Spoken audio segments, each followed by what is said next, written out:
Ladies and gentlemen, our Eternals.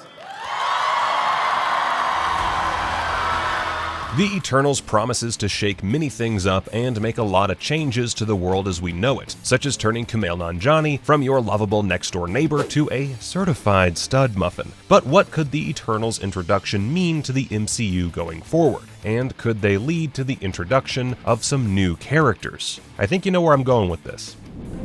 While WandaVision and Falcon and the Winter Soldier have done a good job at showing the after effects of the snap, the Eternals could really showcase the true ramifications of such a seismic event. The Eternals may be the sworn protectors of Earth, but where exactly were they when the planet needed them most? Seeing as the snap had an effect on the entire universe, were they off elsewhere fighting an even greater threat? Or were they stuck in limbo for some reason and the snap managed to bring them out of some sort of hibernation? Or could the snap have caused something else?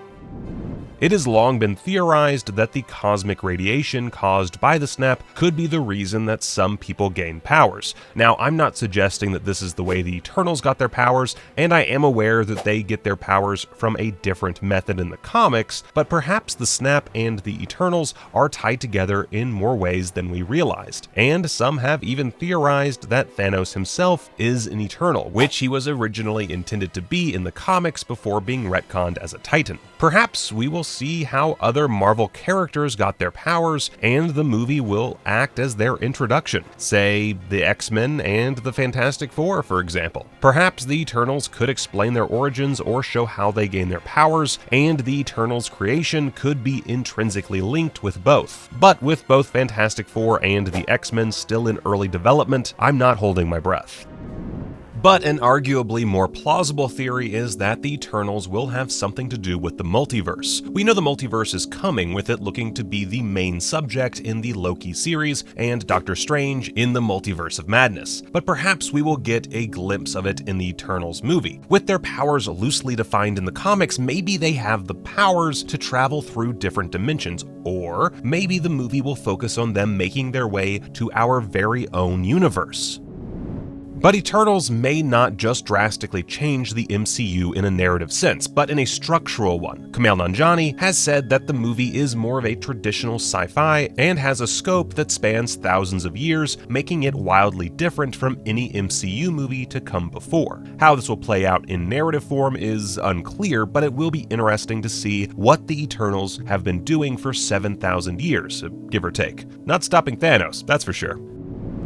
Now, as we mentioned earlier, let's quickly discuss how the Eternals came to be. The Eternals were created in the comics by the Celestials, and were a subject of their experimentation on early human life, which, going back to our X-Men point, the mutants could perhaps be a byproduct of the Celestials creating the Eternals, but we're not going to talk about the X-Men anymore because I'm going to start talking about Wolverine, and we'll be here all day, so we're done with them for now. The Eternals could plausibly explore the Celestials and bring them into the MCU.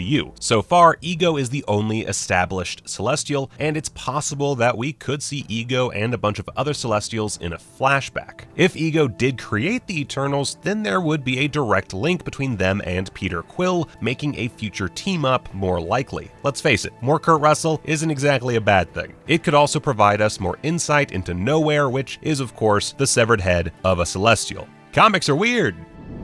Another area it could provide more insight in is the history of Asgard. Seeing as the Eternals go back thousands of years, there is a possibility that they have run into a few Asgardians in their day. Take Odin, for example. Perhaps the Eternals even had a few scraps with the young Odin when, you know, he was out conquering and killing and stuff. Like Kurt Russell, bringing back the great Sir Anthony Hopkins for a few scenes isn't exactly a bad thing, and Marvel has the technology to de-age him if need be, if it would indeed take place in his younger days. Seeing as Asgard is now destroyed, the Eternals wouldn't be able to step there in the present, but maybe they found themselves there at some point in time. But one thing they could do in the present is provide the location of Gamora, or just happen to come across her in their travels. While the Guardians have set out on a quest to find their lost comrade, if the Eternals are out there somewhere in space, they may be the first ones to find her. A crossover between the Eternals and the Guardians could bring them both to Earth, or further flesh out the cosmic side of the Marvel Universe. And maybe they can finally answer that all-important question: why is Gamora?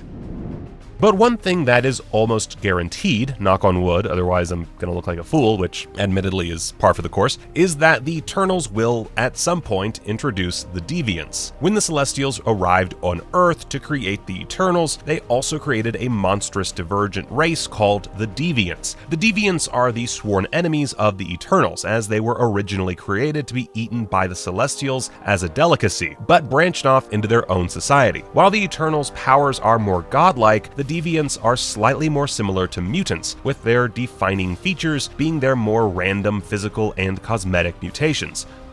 Mutations. Maybe they will be the X-Men. Damn it, I said I'd stop talking about them. It is a possibility, though, that a raging war across the cosmos with the Deviants is what has kept the Eternals occupied all this time.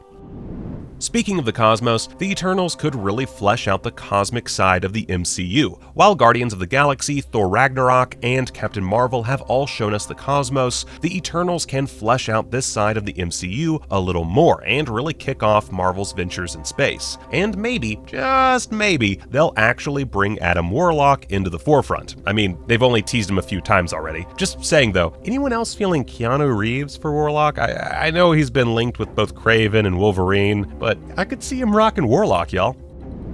Since Thanos has gone, the MCU has been lacking a big villain to fill his shoes. While it is plausible that Thanos isn't finished, it's still likely that we will be seeing a new big bad in the MCU pretty soon. The third Ant-Man movie is set to bring Kang the Conqueror into the MCU, but could the Eternals bring in another? Like Galactus, for example. Galactus has been theorized to appear in the Eternals for some time now, and it isn't outside the realm of possibility. Maybe they could even slightly retcon the character and have him be one of the Celestials, which would provide a direct link between Galactus and the Eternals. While Ego alluded that the Celestials were extinct, the dude who is also a planet isn't exactly the most trustworthy source, is he? Some have even gone out and theorized that Makkari is actually one of Galactus's heralds. Setting up Galactus in the Eternals, even if it's in a post-credit scene like with Thanos in Avengers, is a possibility, and I'm going to go out on a whim here and call it. Hey, I have already made some bold predictions, so why not make another? I can't possibly look like any more of a fool in the future. With Liam Neeson and David Morrissey rumored to play the consumer of planets, it's looking increasingly likely. Also, just saying, as much as I like Neeson, seeing the Governor as Galactus would be freaking awesome.